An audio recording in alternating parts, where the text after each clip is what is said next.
Narsapur MLA Vakiti Sunitha Lakshma Reddy పర్యటించారు. స్థానిక function హాల్లో ఏర్పాటు చేసిన కార్యక్రమంలో మండల పరిధిలోని వివిధ గ్రామాలకు చెందిన లబ్ధిదారులకు ముఖ్యమంత్రి సాయం నుండి మంజూరైన చెక్కులను అందజేశారు. మండల పరిధిలో సుమారు 33 మంది లబ్ధిదారులకు నిధులు మంజూరు కాగా వారికి ఈరోజు చెక్కులు అందజేశారు.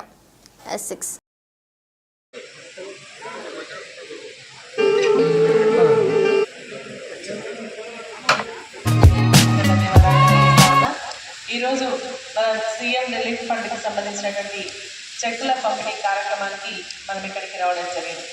మరి ఇప్పుడు మాట్లాడినట్టుగా చాలా రోజులు అవుతుంది, దాదాపు ఈ ప్రభుత్వం వచ్చి 8 నెలలు అవుతుంటే మరి మొన్న మాత్రం కొన్ని చెక్స్ ఇవ్వడం జరిగింది. మన నియోజకవర్గానికి మనం ఇచ్చినటువంటి వేరే జిల్లాలకు సంబంధించినటువంటి దాదాపు 494 చెక్కులు మరి 1,31 లక్ష రూపాయలకు సంబంధించినటువంటి చెక్కులు రావడం జరిగింది. మరి చాలామంది మీరు అన్నట్టుగా చాలామందికి ఏంటంటే మేము అంతకుముందు ఇచ్చినాం, గత ప్రభుత్వంలో మేము ఇవ్వడం జరిగింది, మాకు చెక్కులు రాలేవని చెప్పేసి ఇప్పుడు మాట్లాడేటువంటి వ్యక్తులు కూడా చెప్పడం జరిగింది.